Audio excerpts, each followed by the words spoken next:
से एक टॉपिक और पढ़ लेते हैं। सीटिंग अरेंजमेंट पजल तो कराई दिया हमने। हाँ, सिलोजिज्म, सिलॉक्स टॉपिक अभी तक नहीं पढ़ा आपने, है ना। चलो, ये रीजनिंग का देखो, अभी तक हम जितने भी टॉपिक पढ़ रहे थे सारे के सारे बड़े बड़े चैप्टर्स थे, सारे के सारे बड़े बड़े चैप्टर्स। तो आज हम बड़ा चैप्टर कराने जा रहे हैं आपको, सिलोजिज्म, सिलॉक्स यानी कि कथन और निष्कर्ष, है ना। स्टेटमेंट कंक्लूजन वाले क्वेश्चन आते हैं इससे, स्टेटमेंट एंड कंक्लूजन। ठीक है जी, हाँ जी। तो ये जो सिलॉक्स चैप्टर है ये कम से कम एक हफ्ते चलेगा, मतलब ये समझ लो पूरा हफ्ते अब हम सिलॉक्स पढ़ेंगे और हो सकता है अगले हफ्ते भी हम सिलॉक्स पढ़े। ठीक है, नंबर सिस्टम करा देंगे बेटा, सिलॉक्स के बाद करा देंगे नंबर सिस्टम। ठीक है जी, चलिए। तो ये क्या हो गया, ये क्या है, व्हाट इज दिस।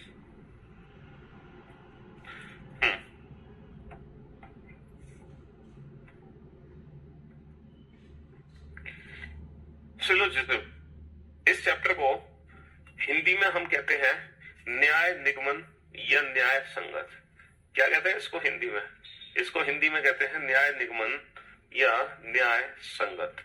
सिलोजिज्म, ठीक है, न्याय निगमन या फिर न्याय संगत। एक चैप्टर हमने पढ़ा था स्टेटमेंट वाला, स्टेटमेंट एंड कंक्लूजन, है ना। हमने एक चैप्टर पढ़ा था स्टेटमेंट कंक्लूजन कथन और निष्कर्ष, पढ़ा था ना एक चैप्टर। अच्छा, वो जो हमने चैप्टर पढ़ा था स्टेटमेंट कंक्लूजन कथन और निष्कर्ष, वो जो टॉपिक था वो हमारे जनरल लाइफ से रिलेटेड था, हमारे वास्तविक जीवन से रिलेटेड था। वहां पर जो कथन होता था वो रियल लाइफ से रिलेटेड था। लेकिन यहाँ पे जो कथन होगा, है ना, यहाँ पे जो कथन होगा वो जो होगा वो काल्पनिक होगा। यहाँ पर जो भी स्टेटमेंट आपको दिया जाएगा, जो भी कथन आपको दिया जाएगा वो काल्पनिक हो सकता है ना, वो वास्तविक भी हो सकता है। जैसे कि यहाँ पे लिखा होगा ऑल डॉग्स आर कैट्स, सभी कुत्ते बिल्ली हैं, सभी कुत्ते बिल्ली हैं, समझ रहे हो। तो क्या कथन है यहाँ पे, सभी कुत्ते बिल्ली हैं। तो बेसिकली इस चैप्टर में जो भी कथन बनाया जाएगा उसका वास्तविकता से कोई लेना देना नहीं है। अगर ऐसा कुछ है तो वो मात्रिक संयोग कहा जाएगा। तो इस चैप्टर के अंदर हम जो भी स्टेटमेंट देंगे वो एक काल्पनिक होगा, लेकिन उस कथन को हमें क्या मानना पड़ेगा, सत्य। हमें इस कथन को सत्य मानकर, है ना, हमें इस कथन को सत्य मानकर ये बताना है कि कौन सा निष्कर्ष हमारा सत्य है। अगर ये कथन सत्य है तो फिर हमारा कौन सा निष्कर्ष सत्य होगा। और एग्जाम में निष्कर्ष कुछ इस प्रकार होंगे जैसे सभी, है ना, some dogs are cats, some dogs are cats, कुछ कुत्ते बिल्ली हैं, कुछ कुत्ते बिल्ली हैं, कुछ कुत्ते बिल्ली हैं। अब आपको ये बताना है कि ये जो निष्कर्ष है ये सही है या गलत है।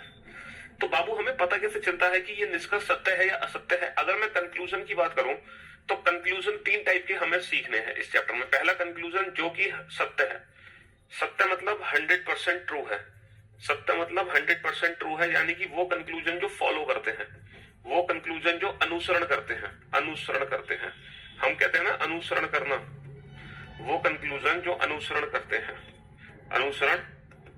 हैं, ठीक है। दूसरे वो कंक्लूजन होते हैं जिनकी सही होने की संभावना होती है, संभावना यानी कि जो लेस देन 100% ट्रू है, इट मींस पॉसिबिलिटी, ठीक है। और एक वो निष्कर्ष होते हैं जो कि असत्य है यानी कि फॉल्स, यानी कि 100% फॉल्स यानी कि 100% फॉल्स, ठीक है। डज नॉट फॉलो या डू नॉट फॉलो, ठीक है। तो ये 3 टाइप के कंक्लूजन है। मतलब कोई भी एक स्टेटमेंट होगा ना, है ना, कोई भी एक स्टेटमेंट होगा, कोई भी एक कंक्लूजन होगा, कोई भी एक निष्कर्ष होगा, वो इन तीनों में से कोई एक होगा। ये जो बात मैंने यहाँ पे लिखी है, या तो ये 100% ट्रू है, या फिर ये पॉसिबिलिटी है, या फिर ये 100% फॉल्स है। भाई तीनों में से कोई एक काम हो सकते हैं, समझ रहे हो।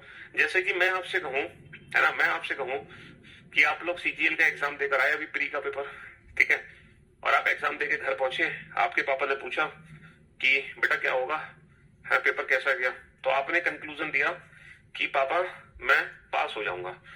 आपने बोला पापा मैं पास हो जाऊंगा, तो बेटा ये जो बात है, पास होने वाली बात है, ये 100% ट्रू भी हो सकती है। मतलब ये 100% ट्रू होगी या फिर ये संभावना है, या फिर ये 100% फॉल्स है? तो जब तक रिजल्ट आया नहीं और आप कह रहे हो मैं पास हो जाऊंगा, तो ये क्या है? ये पॉसिबिलिटी है, ये संभावना है, आप पास हो सकते हैं, लेकिन ये बात 100% ट्रू नहीं है।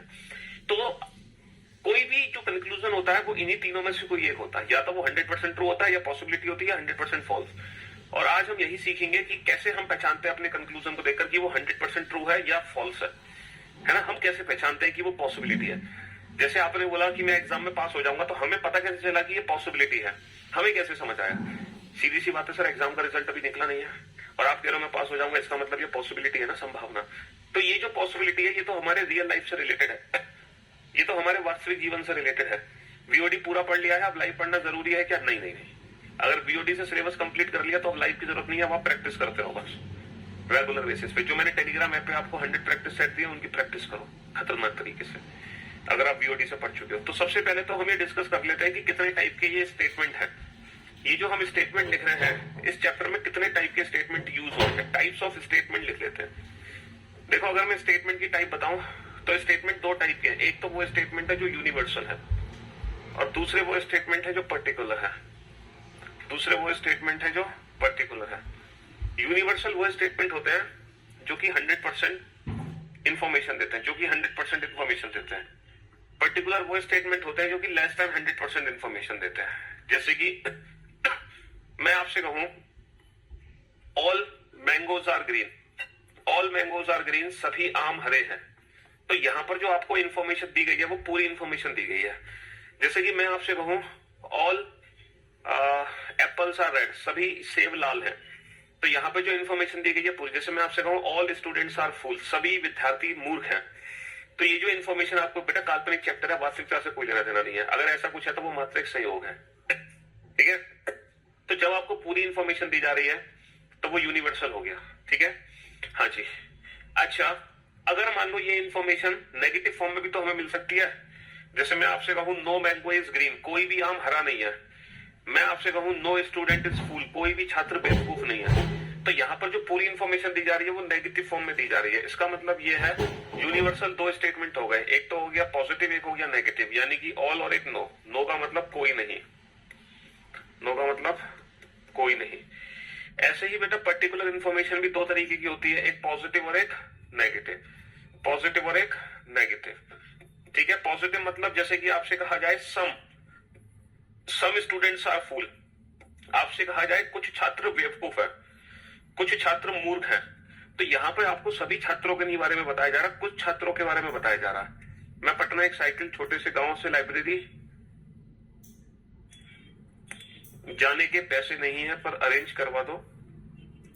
सम का मतलब कुछ है ना, और नेगेटिव का मतलब है सम नॉट, यानी कि कुछ नहीं। बेटा ये जिंदगी में जो हम रोते रहते हैं ना, ठीक है, अगर जिंदगी में लाइफ में कुछ हासिल करना है ना, तो पहले तो ये दूसरों के सामने रोना बंद कर दो। समझ लो, तुम अकेले नहीं हो जिसके पास पैसे नहीं है। और मैं ये मानता हूं, ये दावे से कह सकता हूं, करियर एप्लीकेशन पर जो फीस ली जाती है, चाहे आप कितने भी गरीब क्यों ना हो, आप इस फीस को आराम से अफोर्ड कर सकते हैं। ऐसा को मैं हो ही नहीं सकता कि आप करियर विल के बैच की फीस अफोर्ड ना कर पाए, ठीक है, चाहे आप कितने भी गरीब क्यों ना हो, क्योंकि ये वो फीस है, ये वो फीस है, ठीक है, मिनिमम। मतलब ये समझ लो, अगर आप गलती से कभी अपने शहर से बाहर निकलने की सोच रहे हो, आप ये जानना चाह रहे हो कि दिल्ली में चल क्या रहा है, दिल्ली में कैसी तैयारी होती है, दिल्ली में कौन कौन सी कोचिंग है ना, अगर आप सिर्फ इतना ही पता करने यहाँ पहुंचते हो ना दिल्ली, सिर्फ ये पता करने, तो आपके इतने पैसे खर्च हो जाएंगे जितने में आप करियर बिल के सारे बैचेस खरीद लोगे, समझ लो, घर बैठे। तो इसलिए ये जो रोनापंती है इसको भूल जाओ। लाइफ में कुछ हासिल करना है ना तो शान से जियो, सर उठा के, सर झुका के नहीं। हमेशा दूसरों के कंधों को मत खोजो, वरना लाइफ में वही आदत पड़ जाएगी और हमेशा आप अपना रोना रोता रहोगे, दूसरों के कंधे ढूंढ ढूंढ के। दूसरों के कंधे मत ढूंढो, ठीक है? आप कुछ ऐसा करो कि लोग आपके पास आए अपना दुख व्यक्त करने। आप खुद दुखियारी बनकर दूसरों के सामने अपना रोना मत रो, क्योंकि दुनिया में कोई ऐसा नहीं है जो आपके दुख को दूर कर दे, सिवाय आपके। सिर्फ आप ही हैं जो अपने दुख को दूर कर सकते हैं, आपके अलावा कोई आपके दुख को दूर नहीं करेगा। सारे लोग सुनेंगे, बड़े मजे से सुनेंगे, है ना, थोड़ा सहानुभूति देंगे, लेकिन उसके बाद अपने काम में लग जाएंगे। उनको आपसे कोई लेना देना नहीं, कोई फर्क नहीं पड़ता आपकी जिंदगी से। आप रो रहे हो, रोते रहो, समझ रहे हो, तो इसलिए रोना रो मत, मचाया करो। कुछ करना है अपने, है ना, अपने बलबूते करके दिखाओ। हाँ जी, तो बेटा यहाँ पे 4 प्रकार के कथन है, यहाँ पे 4 प्रकार के स्टेटमेंट है, ठीक है। यूनिवर्सल, पर्टिकुलर, एक वो जो पूरी इंफॉर्मेशन दे, एक वो जो कुछ कम इंफॉर्मेशन दे, और सब में ना 2-2 टाइप के स्टेटमेंट होते हैं। कितने टॉपिक और बचे देख लो ना जाके, कितने टॉपिक बचे तुम्हारे, कितने हो गए, तुम्हें सिलेबस नहीं पता, पहली क्लास में बता दिया था मैंने, कितने टॉपिक हो गए देख लो जाके लाइव क्लास में। हाँ, तो ये जितने भी टाइप के स्टेटमेंट है ना इस चैप्टर में, सारे एक साथ लिख लो, सारे एक साथ लिख लो। कितने टाइप के स्टेटमेंट इस चैप्टर में बनते हैं। पहला स्टेटमेंट बनता है all A are B. Sir आपने ए और बी क्यों लिखा? बेटा मैंने ए और बी इसलिए लिखा क्योंकि ए और बी दुनिया के कोई भी 2 शब्द को रिप्लेस कर सकता है ना, दुनिया के कोई भी 2 शब्द को रिप्लेस कर सकता है ए और बी। आप ए और बी की जगह कुछ भी रख सकते हो, कुछ भी। जैसे मैं रखूं all apples are banana, all mangoes are banana, all students are fool, all boys are donkey, all man are horse, all women are cats. काल्पनिक चैप्टर है, कुछ भी बना सकते हो। All teachers are hero, all actors are fool, all chairs are table, all cars are buses. मतलब A और B की जगह दुनिया के कोई भी 2 शब्द का इस्तेमाल किया जा सकता है। नेगेटिव का मतलब जहां पे नो हो, नॉट हो। अब इसी की नेगेटिव फॉर्म क्या है? नो। जैसे नो ए इज बी, कोई भी ए बी नहीं है। थर्ड जो स्टेटमेंट हम देख रहे हैं वो है सम ए आर बी, कुछ ए बी है। और जो फोर्थ स्टेटमेंट हम देख रहे हैं वो है some not, some A are not B, कुछ ए बी नहीं है। तो कितने कथन हमने देखे? 4 कथन देखे। पहला कथन मैंने देखा सभी ए बी है, सभी ए बी है। दूसरा कोई ए बी नहीं है। तीसरा कुछ ए बी है। चौथा कुछ ए बी नहीं है, कुछ ए बी नहीं है, ठीक है, कुछ ए बी नहीं है। अच्छा, 2 स्पेशल स्टेटमेंट और हैं जो बैंकिंग एग्जाम में आते हैं अक्सर। Only A are B, only A are B. दूसरा only a few A are B. ये 2 स्टेटमेंट हैं जो अक्सर बैंकिंग एग्जाम में पूछे जाते हैं। कौन से? केवल ए बी है, केवल ए बी है, और केवल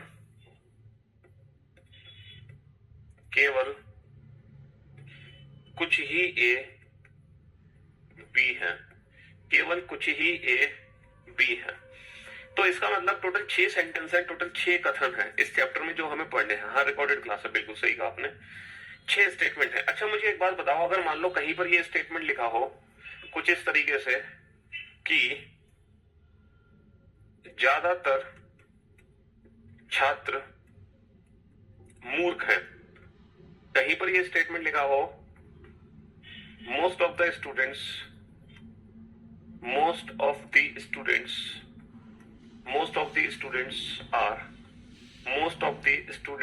आर फूल्स। तो ये जो मोस्ट ऑफ द स्टूडेंट्स हैं, है ना, ये जो मोस्ट ऑफ द स्टूडेंट्स हैं, ये मोस्ट ऑफ द स्टूडेंट्स किस सेंटेंस को रिप्रेजेंट करेगा? ये ऑल को रिप्रेजेंट करेगा या सम को रिप्रेजेंट करेगा? क्योंकि मैंने आपको बताया कि 2 टाइप के स्टेटमेंट होते हैं। एक तो होता है ऑल, कोई ए बी नहीं है, सही तो है, कोई ए बी नहीं है। सेकंड की हिंदी सही तो है, कुछ ए बी है, कुछ ए बी नहीं है, केवल ए बी है, केवल कुछ ए बी है। क्या दिक्कत है बेटा? कौन सी हिंदी गलत लिख दी मैंने? है सही तो है। तो ये जो मोस्ट ऑफ द वर्ड है ना, बेसिकली बेटा देखो वर्ड 2 ही है हमारे पास, या तो वर्ड ऑल है या तो सम है। जो आपको पूरी इंफॉर्मेशन दे रहा है, वर्ड पूरी इंफॉर्मेशन, है ना, वो तो ऑल है। और जो आपको अधूरी जानकारी दे रहा है, जो आपको अधूरी जानकारी दे रहा है, ठीक है, वो सम है। जो अधूरी जानकारी दे रहा है वो सम है। अब ये बताओ, most of the students are fool, ज्यादातर छात्र मूर्ख हैं, तो ये आपको पूरी इंफॉर्मेशन मिली या कुछ कम इंफॉर्मेशन मिली? सर ये हमें पूरी इंफॉर्मेशन तो नहीं मिली, कुछ कम इंफॉर्मेशन मिली है। हमें सारे छात्रों के बारे में नहीं बताया जा रहा, हमें कुछ छात्रों के बारे में बताया जा रहा है, कुछ छात्रों के बारे में। इसका मतलब ये जो वर्ड है ये किसको रिप्रेजेंट करेगा? सम को रिप्रेजेंट करेगा। तो कहने का मतलब ये है कि जरूरी नहीं है कि हमारा स्टेटमेंट सम से शुरू हो। सम यानी कि कुछ, सम की जगह और भी वर्ड्स हैं जो एग्जाम में यूज हो सकते हैं, जैसे मोस्ट ऑफ, है ना, ज्यादातर, मैनी, ज्यादातर, ठीक है, मोर, ज्यादातर, ठीक है, इन सबकी हिंदी एक ही है, ज्यादातर। जनरली, जनरली, जनरली का मतलब प्राय, ठीक है, 60%, 70% और एक्सेट्रा, एटलीस्ट, एटलीस्ट और एक्सेट्रा। यानी कि ये जितने भी वर्ड्स हैं ये सम को रिप्रेजेंट करते हैं। किसको रिप्रेजेंट करते हैं? सम को। ऐसे ही जरूरी नहीं है कि हमारा स्टेटमेंट हमेशा ऑल से शुरू हो, सभी से। ऑल की जगह एग्जाम में वर्ड यूज हो सकता है ईच, एवरी, ईच एवरी, 100%, ठीक है, प्रत्येक, ठीक है, हर एक। तो ये जो वर्ड्स हैं, ठीक है, ये वर्ड्स किसको रिप्रेजेंट करते हैं? ऑल को रिप्रेजेंट करते हैं, ऑल को। तो यानी कि हमारा कथन दो ही वाक्य से शुरू होगा, या तो वो ऑल से शुरू होगा या वो शुरू होगा सम से। हमारा जो स्टेटमेंट है वो दो ही चीजों से स्टार्ट होगा, या तो ऑल से या सम से। ऑल जो हमें पूरी इंफॉर्मेशन दे रहा है ना, ऑल जो पूरी इंफॉर्मेशन दे रहा है तो उसको मैं लिखूंगा 100, क्योंकि ये हमें पूरी इंफॉर्मेशन दे रहा है। सम यानी कि जो कुछ कम इंफॉर्मेशन दे रहा है तो इसको मैं लिखूंगा 50। देखो ऑल को मैंने 100 क्यों लिख दिया? क्योंकि वो पूरी इंफॉर्मेशन दे रहा है। सम, है ना, सम का मतलब, है ना, सम का मतलब जो कुछ कम इंफॉर्मेशन दे रहा है, यानी कि उसको मैंने 50 लिख दिया। तो ऑल हो गया 100, सम हो गया 50। अच्छा, मैं आप लोगों को एक बात बता दूं बेटा, इस चैप्टर की एक खास बात है। इस चैप्टर की खास बात यह है कि अगर आप इस चैप्टर को अच्छे से समझना चाहते हो तो आपको सारी क्लासेस देखनी होंगी, एक भी क्लासेस बीच में मिस नहीं करनी, एक भी सिंगल क्लास, ठीक है। अपना रेगुलर रूटीन बनाना पड़ेगा। और ऐसा नहीं कि आप सीधा चौथी क्लास देखो, तीसरी क्लास देखो, सर मेरे तो बेसिक्स मुझे आते हैं ना। अगर आप इस चैप्टर को बहुत अच्छे से समझना चाहते हो और आप इस चैप्टर को विदाउट पेन करना चाहते हो, विदाउट पेन, और वो भी आप अपने क्वेश्चंस को 10-15 सेकंड में बनाना चाहते हो, कितने सेकंड में? 10 से 15 सेकंड में। तो जितने भी लेक्चर्स होंगे ना, तमीज के साथ सारे लेक्चर देखने होंगे, बदतमीजी नहीं चलेगी, एक भी लेक्चर को स्किप नहीं करना और शांति से पढ़ना है। और एक चीज और, जैसे आज की क्लास हो जाएगी, जब आप कल आओगे ना ट्यूसडे क्लास लेने, तो आज की क्लास का रिवीजन करके आओगे। जब आप परसों आओगे तो आज और कल दोनों दिन का रिवीजन करके आओगे। जब आप थर्सडे को आओगे तो मंडे, ट्यूसडे, वेडनेसडे तीनों दिन का रिवीजन करके आओगे, क्लास पीएनजी के थ्रू। और जब आप फ्राइडे को क्लास अटेंड करोगे, इसी कहने का मतलब है इस टॉपिक की अब आप जितनी भी क्लासेस अटेंड करोगे ना, है ना, जितनी भी क्लासेस अटेंड करोगे, आप पुराने जो भी लेक्चर्स होंगे उसका रिवीजन करके आओगे, तब जाके इस चैप्टर में अल्टीमेट मजा आएगा और तब आप जाके बन जाओगे इस चैप्टर के बेटा किंग। फिर दुनिया का कोई क्वेश्चन आपसे गलत नहीं हो सकता। वरना अगर आपने ढील छोड़ी तो फिर ये चैप्टर आपको बहुत परेशान कर देगा, समझ रहे हो? हाँ जी, तो ढील नहीं छोड़नी है, बहुत तसल्ली से पढ़ना है, शांति से समझ के चीजों को, है ना, बहुत सिंसियर तरीके से इस चैप्टर को पढ़ लो, ठीक। तो बेटा ऑल और सम यानी कि 100 और 50। अब बेटा 100-50 की फॉर्म में अगर मैं सेंटेंस को डिवाइड करूं तो कैसे डिवाइड करूंगा? जैसे मैं पूछूं ये जो ए है इसकी वैल्यू क्या है, इसकी वैल्यू 100 है या 50, ये बताओगे मुझे? इस ए की वैल्यू 100 है या 50, इस ए की वैल्यू 100 है या 50, इस ए की वैल्यू 100 है या 50। अभी मैंने आपको बताया जो पूरी इंफॉर्मेशन थे वो 100, जो कुछ कम इंफॉर्मेशन थे वो 50। तो ये जो ऑल है ये पूरी इंफॉर्मेशन दे रहा है, तो इस ए की वैल्यू 100 है। बेटा नो इसी का नेगेटिव पार्ट है, तो ये भी पूरी इंफॉर्मेशन देता है, तो इसकी वैल्यू भी क्या है? 100 है। ये है सम यानी कि कुछ, कुछ का मतलब इसकी वैल्यू 50 है। यह है सम यानी कि कुछ, कुछ का मतलब इसकी वैल्यू क्या है? इसकी वैल्यू 50 है। अच्छा, अब आपको इसकी वैल्यू तो पता चल गई ए की, अब आप बी की वैल्यू बताओ, बी की वैल्यू भी डिसाइड करो। बी की वैल्यू कैसे डिसाइड करोगे? बी की वैल्यू कैसे पता लगाओगे? देखो बी की वैल्यू पता लगाने का तरीका यह है कि आप पहले ये पता लगाओ कि आपका जो कथन है वो पॉजिटिव है या नेगेटिव। सर ये पॉजिटिव स्टेटमेंट है, इसमें नो है, नो, नो का मतलब ये नेगेटिव स्टेटमेंट है। ये पॉजिटिव स्टेटमेंट है, इसमें नॉट है, नॉट का मतलब नेगेटिव स्टेटमेंट है ना। अब मैं आपको ये बताता हूँ कि जो स्टेटमेंट आपके पॉजिटिव होंगे ना, पॉजिटिव, उसमें जो ऑब्जेक्ट है ना, ऑब्जेक्ट, उसकी वैल्यू तो होगी बाबू 50, है ना। और जो नेगेटिव स्टेटमेंट है उसके ऑब्जेक्ट की वैल्यू होती है 100। नेगेटिव स्टेटमेंट में ऑब्जेक्ट की वैल्यू 100 होती है, ठीक है जी। हाँ जी, अब जरा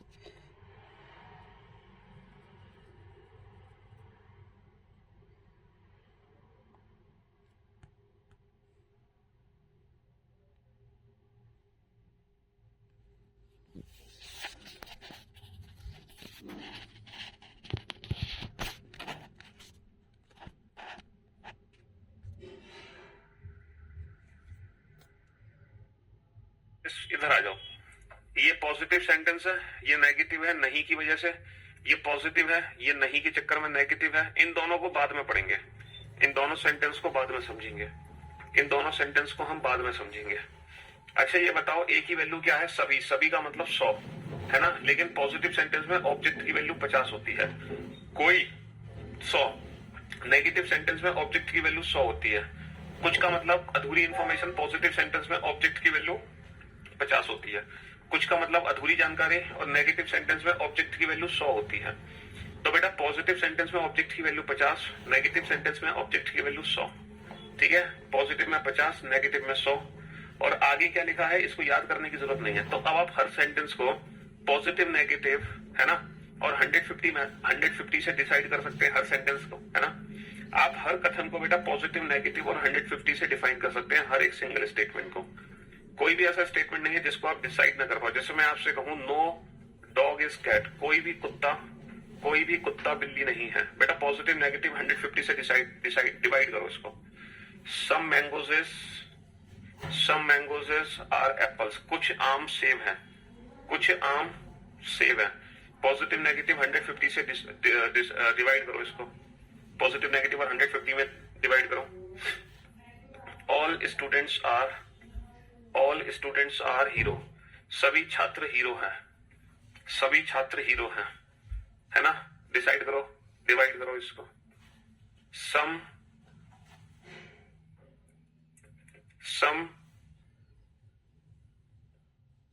विमेन आर कैट्स, कुछ महिलाएं बिल्लियां हैं, कुछ महिलाएं बिल्लियां हैं। बेटा काल्पनिक चैप्टर है, वास्तविकता से कोई लेना देना नहीं है। ठीक है बेटा, जो समझा रहे हैं उससे तरीके से समझ लो। दुनिया का हर क्वेश्चन 10-15 सेकंड में बनाओगे इस मेथड से, है ना। जो वेन डायग्राम है वो बेसिक मेथड है, वो बेसिक कंसेप्ट है, उससे सारे क्वेश्चन बनते तो हैं, लेकिन बहुत टाइम वेस्ट होने के बाद। मैं आपको दोनों मेथड समझाऊंगा, वेन डायग्राम भी समझाऊंगा और अपनी ट्रिक भी। लेकिन हमारी जो प्रैक्टिस होगी ना वो वेन डायग्राम मेथड से बिल्कुल भी नहीं होगी। वेन डायग्राम मेथड में समझाऊंगा आपको एक बार, लेकिन हम जो क्लास में प्रैक्टिस करेंगे वो वेन डायग्राम मेथड से बिल्कुल नहीं करने वाले। हमारी डायरेक्ट ट्रिक चलेगी 150 मेथड, जिससे हम अपने क्वेश्चंस को, है ना, 10 से 15 सेकंड में सॉल्व कर देंगे, वो भी विदाउट पेन। वेन डायग्राम में आप अपना क्वेश्चन बिना पेन पेपर के नहीं बना सकते, लेकिन 150 मेथड से आप अपना क्वेश्चन बिना पेन पेपर के बना दोगे। ठीक है, तो अगर आपको वेन डायग्राम मेथड ही प्रैक्टिस करनी है तो प्लीज अपना समय बर्बाद यहाँ ना करें, और कुछ हमारी सुननी है तो फिर शांतिपूर्वक पढ़ें। ठीक है, आज बहुत दिमाग खा रहे हो तुम लोग। चलिए इन चारों सेंटेंस को बेटा पॉजिटिव नेगेटिव और 150 की वैल्यू से डिवाइड करो फटाफट से। सर मैं दर्ज करती हूँ से।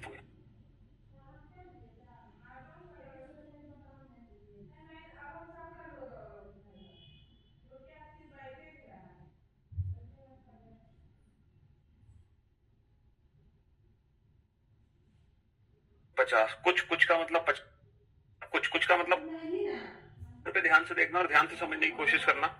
सबसे पहले तो पॉजिटिव, हाँ जी बनाओ, अब कर लिया आपने नोट बाबू?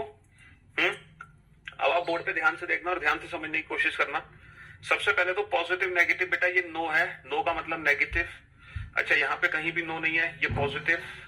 यहाँ भी कहीं भी नो नहीं है, ये पॉजिटिव, और ये भी पॉजिटिव। ठीक है जी, अब आप बोर्ड पे ध्यान से देखो। नो का मतलब 100 और नेगेटिव सेंटेंस में ऑब्जेक्ट की वैल्यू भी 100। सम का मतलब कुछ का मतलब 50, पॉजिटिव सेंटेंस में ऑब्जेक्ट की वैल्यू भी 50। ऑल यानी कि सभी का मतलब 100, पॉजिटिव सेंटेंस में ऑब्जेक्ट की वैल्यू 50। कुछ का मतलब 50, पॉजिटिव सेंटेंस में ऑब्जेक्ट की वैल्यू क्या होगी? 50 होगी, है ना। बहुत, तुम हिंदी भी नहीं लिख पाए इतनी देर में, है? इतनी देर में हिंदी भी नहीं लिख पाए? अरे यार तुम तो बिल्कुल लल्लू लाल निकले। सम मैंगोज आर एप्पल्स, तुम इसकी हिंदी नहीं लिख सकते हो सम मैंगोज आर एप्पल की, है? कुछ आम सेब हैं, तुम ये हिंदी नहीं लिख पा रहे थे। घसा नहीं तो एक नंबर का। अब हम ये देखेंगे कि सर एग्जाम में जब कोई स्टेटमेंट होता है तो उस स्टेटमेंट से, उस कथन से, है ना, जो भी स्टेटमेंट एग्जाम में दिया होगा उस दिए गए कथन से कितने निष्कर्ष बनते हैं, हमें पता कैसे चलता है कि कोई भी स्टेटमेंट कितने निष्कर्ष सही देगा और कितने निष्कर्ष गलत देगा। जैसे कि एक स्टेटमेंट लिख लो बाबू, एक स्टेटमेंट है आपके सामने, एक स्टेटमेंट है आपके सामने कि सम डॉग्स आर कैट्स, कुछ कुत्ते बिल्ली हैं। एक स्टेटमेंट आपके सामने है कुछ कुत्ते बिल्ली हैं, कुछ कुत्ते बिल्ली या कुछ कुत्ते बिल्लियां, बिल्ली लिखो या बिल्लियां लिखो, बात एक ही है, कुछ कुत्ते बिल्लियां हैं या कुछ कुत्ते बिल्ली हैं। यहाँ पे सिंगुलर है ना, और प्लूरल, और एक दूसरा है कैट्स आर डॉग, तो डॉग इज कैट, हिंदी में लिख लो है ना। कुछ बिल्ली डॉग नहीं है, लोगों को पता है कि हमारा कैट डॉग नहीं है, कुछ कैट डॉग नहीं है। अच्छा, मैं आपको एक चीज बताना भूल गया, आप लोगों को पता है कि हमारा नया बैच आ चुका है ना, रीजनिंग स्पेशल। और आज दोपहर को 1 बजे मेरी आप लोगों की क्लास भी हुई थी, आप लोग बीओडी है मतलब क्लास हुई थी, वो भी फ्री क्लास, चाहे मेरे यूट्यूब चैनल से कर लें। अब आप बताओ कि इसमें कितने निष्कर्ष तुम्हारे सही हैं। देखो, अगर इस क्वेश्चन को हम वेन डायग्राम वाले मेथड से समझे है ना, वेन डायग्राम वाले मेथड से समझे तो कैसे बनाएंगे इस क्वेश्चन को।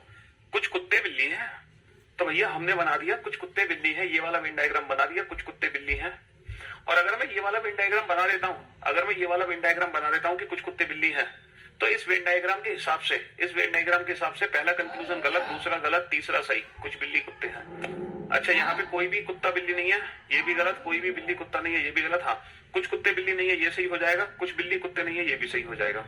अगर मैंने ये वाला वेन डायग्राम बना दिया तो इस वेन डायग्राम के हिसाब से है ना, ये 2 गलत, ये सही, ये 2 गलत, ये 2 सही हो जाएंगे, यही तो होगा। हाँ जी, लेकिन बाबू कुछ कुत्ते बिल्ली हैं, इसका मतलब ये नहीं है कि कुछ कुत्ते बिल्ली हैं इसका यही वेन डायग्राम बनेगा।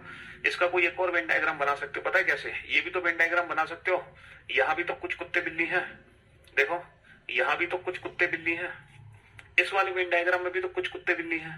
और अगर तुमने ये वाला वेन डायग्राम बना दिया कुछ कुत्ते बिल्ली है, अगर तुमने ये वाला वेन डायग्राम बना दिया ना कि कुछ कुत्ते बिल्ली है, तो इसके हिसाब से है ना ये वाला कंक्लूजन गलत, अब ये वाला कंक्लूजन सही हो जाएगा, ये भी कंक्लूजन सही हो जाएगा, और ये गलत, ये गलत, और अब क्या कहते हैं, ये सही हो जाएगा और ये गलत हो जाएगा।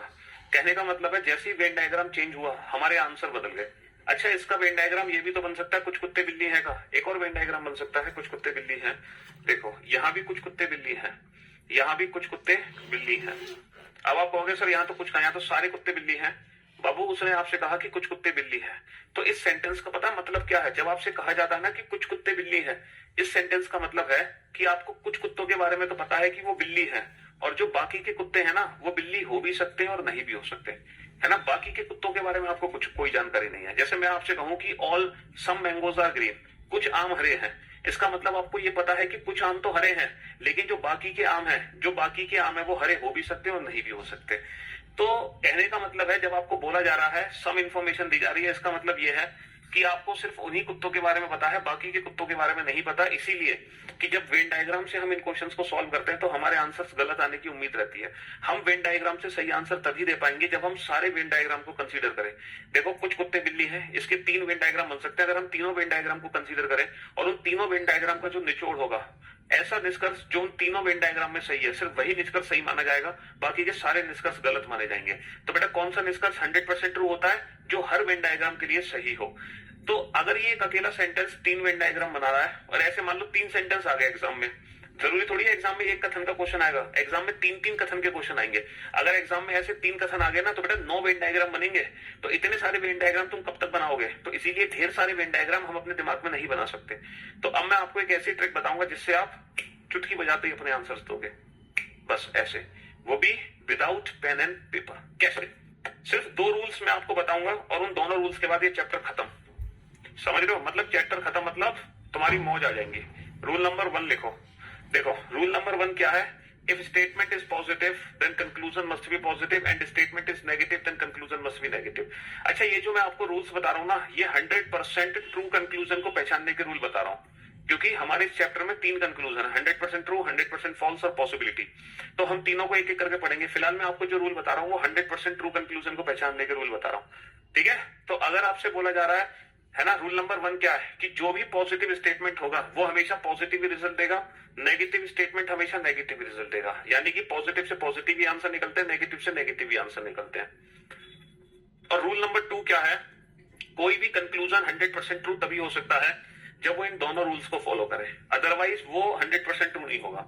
रूल नंबर 2 क्या है? जैसे कि देखो यहाँ पे लिखा हुआ है सभी। जैसे मुझे एक बात बताओ, अगर बेटा सभी छात्र इंजीनियर हैं, अगर कक्षा में सभी छात्र इंजीनियर हैं तो क्या कुछ छात्र इंजीनियर होंगे? सर जाहिर सी बात है, अगर सभी छात्र इंजीनियर हैं तो 100% कुछ छात्र इंजीनियर होंगे। यानी कि अगर कथन में सभी लिखा है तो हम निष्कर्ष में उसको कुछ लिख सकते हैं, हम निष्कर्ष में उसको कुछ लिख सकते हैं। If all students are engineer then definitely some students are engineer. सीधी सी बात है, ऑल को तो हम सम पढ़ सकते हैं, लेकिन क्या इसका रिवर्स पॉसिबल है? जैसे अगर मैं आपसे कहूं सम स्टूडेंट्स आर मंकी, है ना, कुछ कुछ छात्र बंदर हैं। तो अगर कुछ छात्र बंदर हैं तो क्या ये जरूरी है सारे छात्र बंदर हों?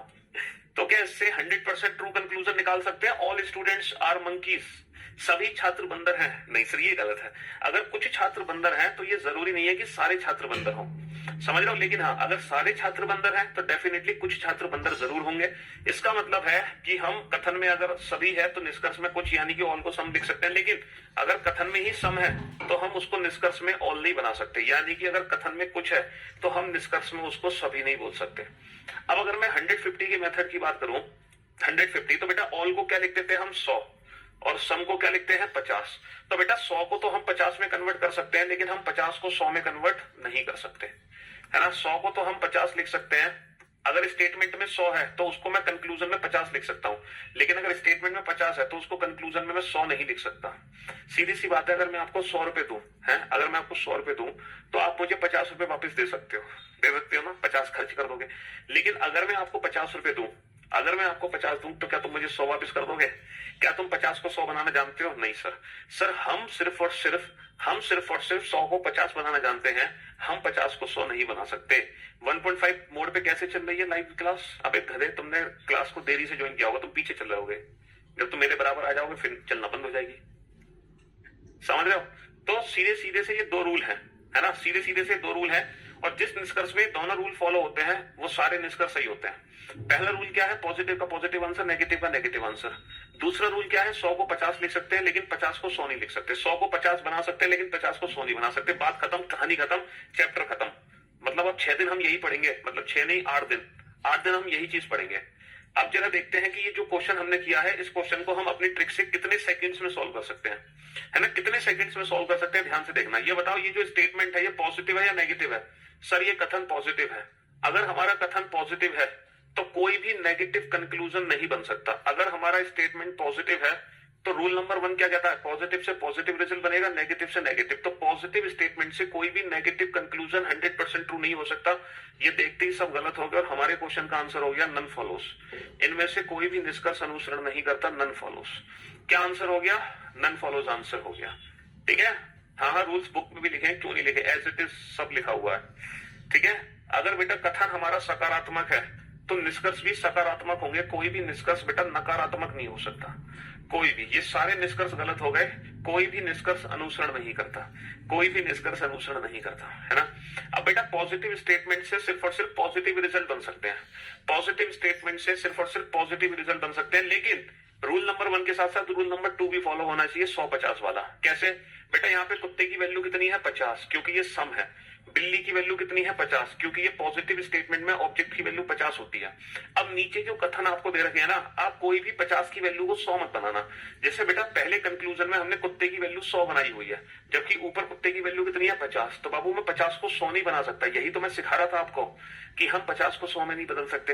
बेटा ऊपर बिल्ली की वैल्यू कितनी है? 50, नीचे बिल्ली की वैल्यू तुमने कितनी बना दी? 100। तो बेटा 50 की वैल्यू को 100 नहीं बना सकते। हाँ, सम कैट्स आर डॉग, हम इसको एज इट इज पढ़ सकते हैं, सम कैट्स आर डॉग।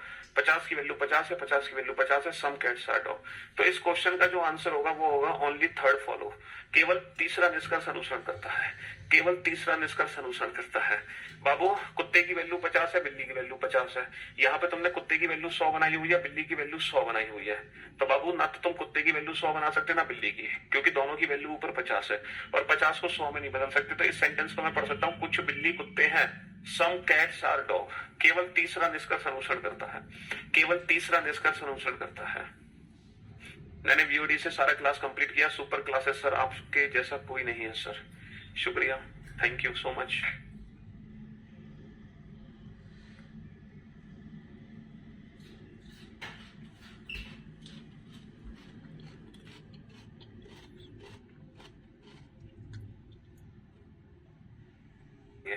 है ना, नंबर ऑफ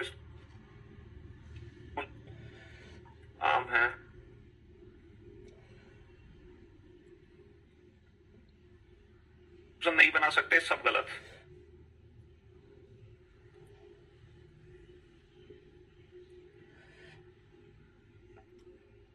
हाँ जी, सबसे पहले तो बेटा रूल नंबर 1 फॉलो करो।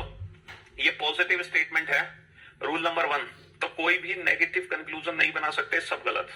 इस क्वेश्चन का आंसर हो जाएगा नन फॉलोस। इस क्वेश्चन का आंसर क्या हो जाएगा? None follows. सीधी सी बात, नो बकवास।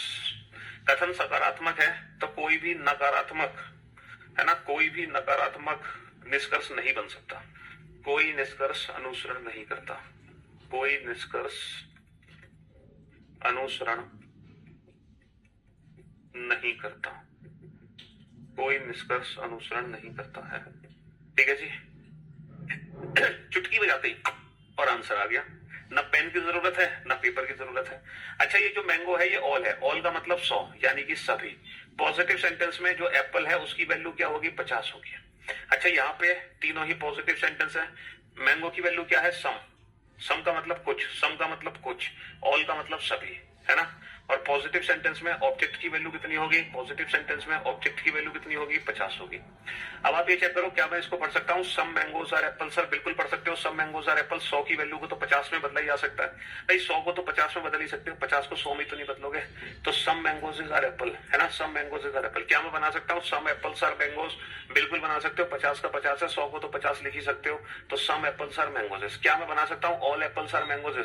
All apples are mangoes. Sir 50 की वैल्यू को 100 में नहीं बदल सकते बेटा। 100 को 50 लिख सकते हो लेकिन 50 को 100 नहीं लिख सकते। इसीलिए इस क्वेश्चन का आंसर आ गया only first and second follow. केवल पहला और दूसरा निष्कर्ष अनुसरण करता है।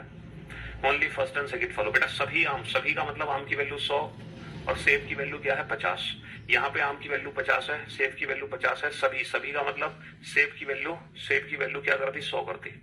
अच्छा, पॉजिटिव सेंटेंस में जो ऑब्जेक्ट है उसकी वैल्यू क्या होगी? उसकी वैल्यू 50 होगी। अब आप ये चेक करो, क्या आप पढ़ सकते हो कुछ आम सेब है? कुछ आम सेब है। सर जब सभी आम सेब है तो डेफिनेटली कुछ आम तो सेब होंगे भाई। जब सारे आम सेब है तो कुछ तो होंगे, यानी कि सभी को तो कुछ लिख ही सकते हो, 100 को तो 50 लिख ही सकते हो ना, है ना।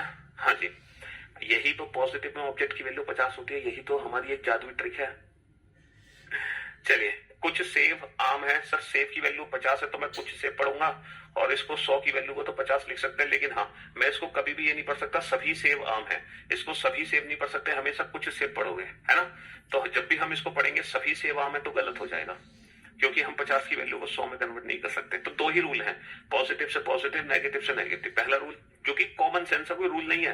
दूसरा 100 की वैल्यू को 50 लिख सकते हैं लेकिन 100 की को 50 लिखो लेकिन 50 को 100 मत लिखो। ये भी कॉमन सेंस है, ये भी कोई रूल नहीं है। तो ये दोनों कॉमन सेंस मैंने बता दिया आपको, है ना। मजा आ गया इन चारों क्वेश्चन को बना के? बहुत बढ़िया। चलो एक एक मैं अभी लिखता हूं।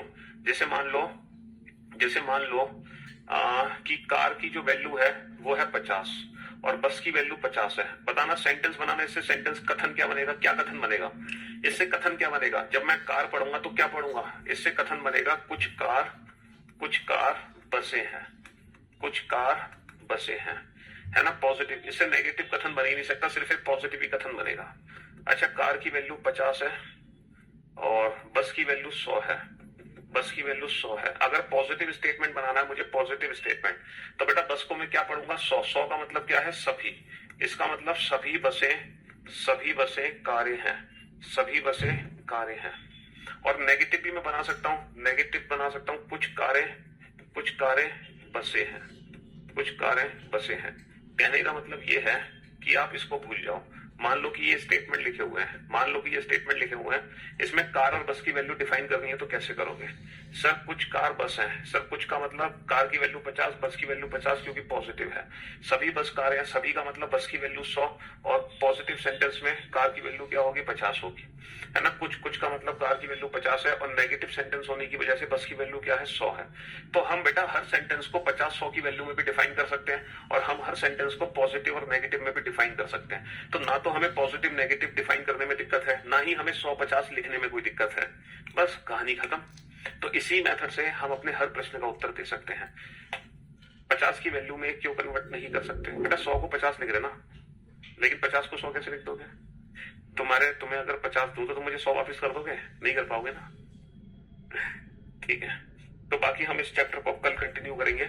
अभी हमने कुछ बेसिक, मैंने आपसे क्या कहा, जब भी आप इस चैप्टर को पढ़ोगे तो बेटा पिछली क्लास का रिवीजन करके आओगे, ठीक है। Love you guys, take care.